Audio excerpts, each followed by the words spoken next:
G'day everyone, today we're talking about the VMC Grip-R range, and we're going to walk you through all the CrushCity plastics that fit really well with the range. But before we get into the range, Mick, what makes the VMC Grip-R Jighead so effective? So obviously, as you're saying, talking about CrushCity, that was one of the things when we were designing the range of Grip-R Jigheads, was pretty much trying to bring out a jighead that was going to hold TPE material. And the style keepers that we went through to obviously do it, we found that lead and wire keeper together was by far the best way to hold, especially our material, which is super TPE. So that lead keeper, you've got like a bit of a cone, but then you've also got that little tiny pin. Basically what you do is you feed it over both of them and you force the material down onto the pin, and that's what holds, that's what gives it that great holding power. Yeah, and that's why we thought, what better name than the Grip-R, because it literally grips all CrushCity and all other plastics to the jighead really well. So, well mate, let's kick it off with the range, starting off with the hidden weights. So we've got the two sizes, we've got size 1 and size 1.0. What do you mainly typically use for those hook sizes? So it's like those two jigheads in those 1/35th and 1/24th, we sort of designed it around our jerk shad, so the 375-inch jerk. It's a pretty cool technique. I rig it on, especially on the 1/35th, I rig it back about between 2 to 5 mil back off the head, and basically what that does, especially with the size 1, so the 1/35th size 1, our jerk actually, you fish it like a soft plastic jerk bait. So you basically twitch it down and it'll twitch down under the water, and with that size 1 hook, it'll just slowly rise back to the surface. So it's a pretty cool visual way to fish.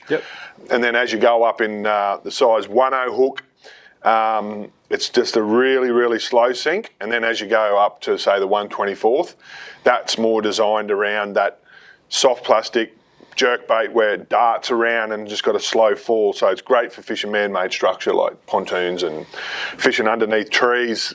I've had a couple of really good sessions chasing bass with it, skipping it right in on the trees and just twitching it down underneath the water, and just slowly sinks, and the bass cream it. So that's pretty much what we really designed that hidden weight around, was that. But you can obviously use it in your other soft baits if you want to feed it inside, or even just use it as a standard jighead. Yeah, righto. Okay, sweet. No, all good. Well, mate, let's get away from the hidden weights and then speak about our conventional sort of jighead style. So we start from a size 1.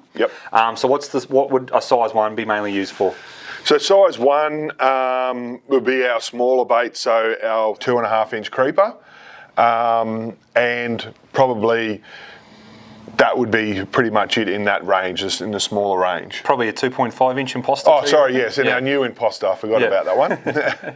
Probably most importantly, the newest lure, but yes, definitely in that one. Yeah, awesome. So, okay, so then going up to a 1.0. Similar baits as well too? Yeah, you can still run it in all those baits.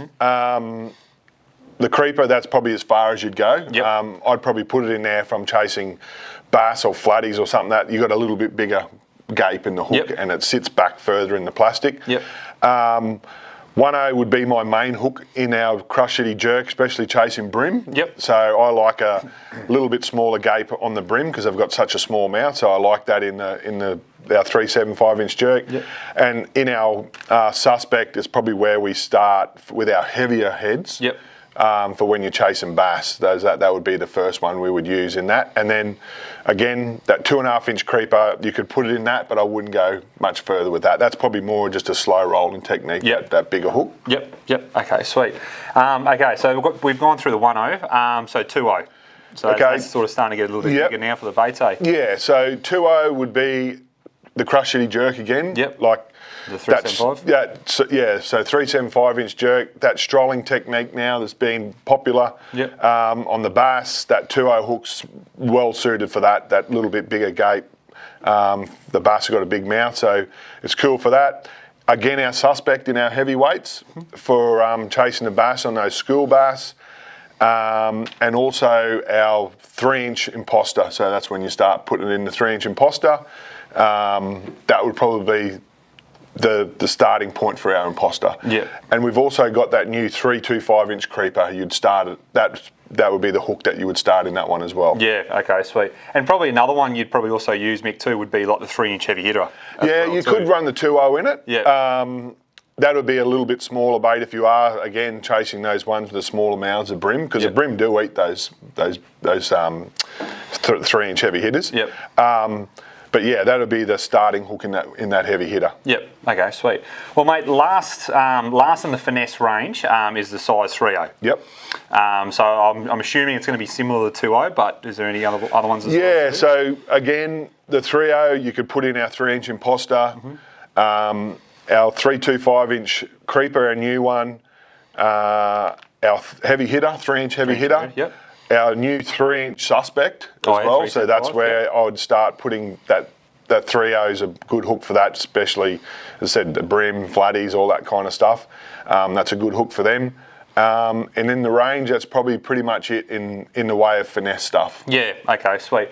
One thing we didn't actually sort of mention in the start of it all with the Grip-Rs is, talking about just how light wire the hook is, isn't it? Like being our finesse range, having, very, very light gauge hook, which is great for hook penetration, isn't it? Yeah, well, that's it. As that light line sort of style fishing. So if you're fishing, 2 pound to sort of 10 pound sort of line class, that finer hook, you're using softer rods, that fine hook's got a really great hook penetration, and you, because you're using such lighter lines and all that kind of stuff, it doesn't really pull hooks as such. It pins them really well, and it's got a, obviously needle sharp point.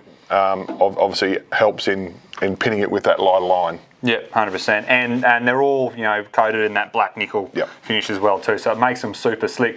So guys, if you're in the market for a great finesse jighead, make sure you go to your local VMC stockist and check out the VMC Grip-R finesse range.